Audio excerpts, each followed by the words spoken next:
জয় জগন্নাথ। গতকাল দীঘায় জগন্নাথ মন্দির উদ্বোধন হয়েছে, আমরাও তার দর্শনের সুযোগ পেয়েছি। এই ঘটনাকে নিয়ে বহু রকম তর্ক বিতর্ক শুরু হয়ে গেছে। ভগবানকে তর্কের উপরেই রাখা উচিত, কিন্তু অভ্যাসবশত অনেকে বিতর্ক শুরু করেছেন। এবং মজার ব্যাপার, আমি কেন ভগবানের কাছে এসেছি তাতে অনেকের কষ্ট হয়েছে। আমি ছোটবেলা থেকে ভগবানের মন্দিরে যাই, আমি দেখি না কে মন্দির তৈরি করেছে, আমি ভগবানকেই দেখি। আর এটা আমরা জানি যে মন্দির যেই তৈরি করুক ভগবান সবার হয়। কালীঘাটের মন্দির তৈরি করেছে কেউ জানে না, বা তারকেশ্বরের মন্দির কে তৈরি করেছে আমরা জানি না, কিন্তু ভগবানকে দর্শন করতে যাই তখন ভুলে যায়। রাম মন্দির কে তৈরি করেছে সেটাও লোকে ভুলে যাবে, কিন্তু রামকে মনে রাখবে। আমি এসেছি। পশ্চিমবাংলায় সবকিছু তো রাজনীতি হয়, হয়েওছে, কিন্তু আমার খুব মজা লাগছে। আমার পার্টির কিছু লোক খুব কষ্ট পেয়েছে, যে পার্টির কর্মীরা কষ্ট পেয়েছেন, হতাশায় ভুগছেন, কেউ কেউ ভাবছে সুসাইড করবে কিনা। আমি বলছি বিজেপি করতে গেলে হতাশায় ভুগবেন না, চোখের জল ফেলবেন না, কারণ আমরা পার্টি দাঁড় করিয়েছি রক্ত দিয়ে আর ঘাম দিয়ে।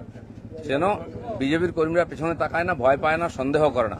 যতদিন আমার মনের মধ্যে, আমাদের কর্মীদের মধ্যে সন্দেহ ছিল না, বিভেদ ছিল না, পার্টি এগিয়েছে। যেদিন থেকে এই ধরনের অপসংস্কৃতি ঢুকেছে তখন থেকে পার্টি পিছোচ্ছে।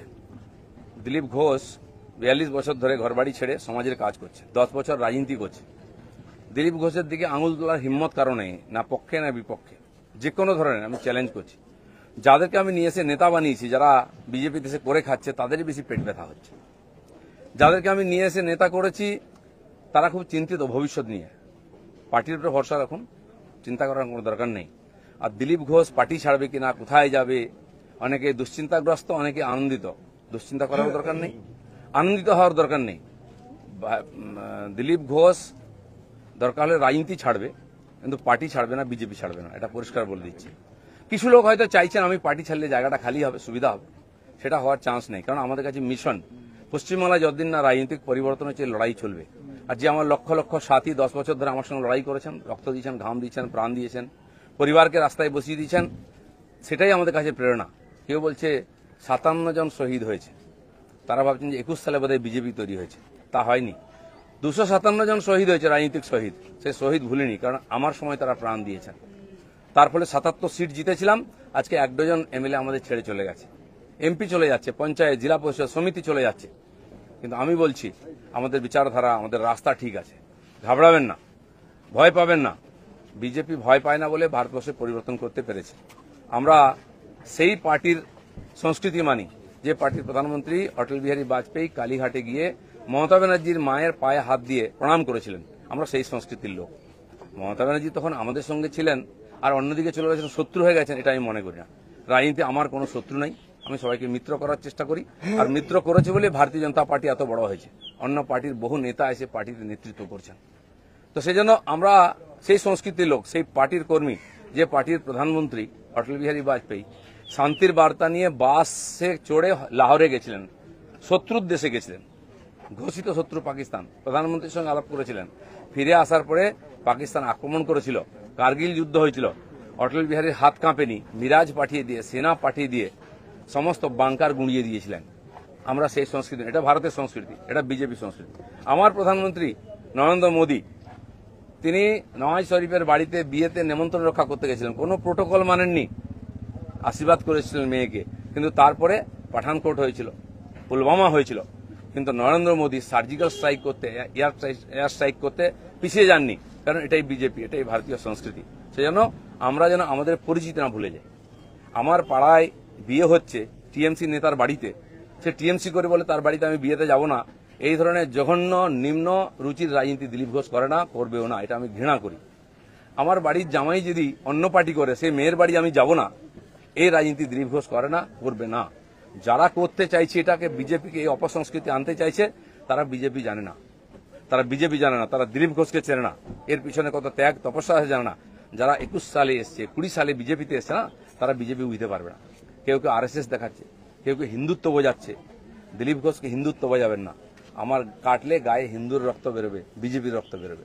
বাকিদের গায়ে কি রক্ত আছে আমি জানি না, কারণ বহু জায়গায় ঘুরে এসছেন তারা। কে বড় বড় কথা কারা বলছে? যারা মমতা ব্যানার্জি আঁচলের তলায় থেকে নেতা হয়েছে। আরো বড় বড় কথা বলছে অনেকে, চরিত্রের কথা বলছে, যারা কালীঘাটের উচ্ছিষ্ট খেয়ে জীবন কাটিয়েছে, আজকে বিজেপির উচ্ছিষ্ট খেয়ে বেঁচে আছে, তারা দিলীপ ঘোষকে ক্যারেক্টার সার্টিফিকেট দিচ্ছে। যারা 4টে বিয়ে করে 14টা গার্লফ্রেন্ড রাখে, রাত্রের জীবন একরকম, দিনের জীবন একরকম, তারা দিলীপ ঘোষকে ত্যাগী ভোগী বলছে। আহাম্মক, রাস্তায় দাঁড়িয়ে বলো লোকে কি বলবে। দিলীপ ঘোষ আজকেও রাস্তায় দাঁড়িয়ে আছে, কালো দাঁড়িয়েছিল, আগামী দিনেও থাকবে। মানুষ জানে দিলীপ ঘোষ কি করেছে, দিলীপ ঘোষ কি। আমার মন আর মুখ এক। আমি পর্দার আড়ালে কথা বলি না, কোন নেতার সঙ্গে বন্ধ ঘরে মিশি না, আমি সে যেই নেতা হোক। আমি চৌরাস্তায় দাঁড়িয়ে কথা বলি, ক্যামেরার সামনে কথা বলি। এটা দিলীপ ঘোষ। তাতে যদি কারো কষ্ট আমার কিছু করার নেই। দিলীপ ঘোষের মিশন ঠিক আছে, দিলীপ ঘোষ পাল্টাবে না, তার নীতি পাল্টাবে না। দিলীপ ঘোষ বাংলায় পাল্টাতে এসছে, অর্ধেকটা হয়ে গেছে। যারা কোনোদিন পার্টির জন্য কন্ট্রিবিউশন করেননি তারা বুঝবেন না বিজেপি কি, দিলীপ ঘোষ কি। সেই জন্য কষ্ট পাওয়ার কোনো কারণ নেই। দিলীপ ঘোষ আছে, দিলীপ ঘোষ থাকবে যতদিন পার্টির প্রয়োজন হবে। যে কর্মীরা আবেগে ভাসছেন, আবেগে ভাসার সময় নয়। যদি সত্যি সংকট আছে লড়াই করুন। আর বিজেপির কর্মীদের উপর আক্রমণ, হিন্দুর উপর আক্রমণ ভারতবর্ষে প্রথমবার হয়েছে। আজ যারা বড় বড় কথা বলছেন তারা হিন্দুর জন্য কতটা লড়াই করেছেন, কি ত্যাগ করেছেন।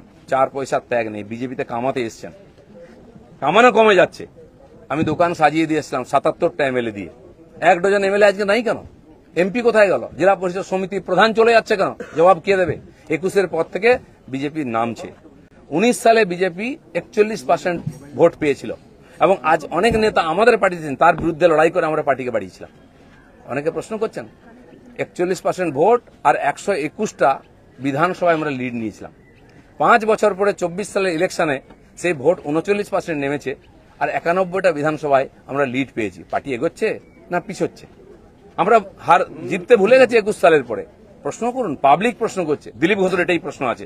যারা আমাকে প্রশ্ন করছেন আমি তাদের দিকে প্রশ্ন করছি।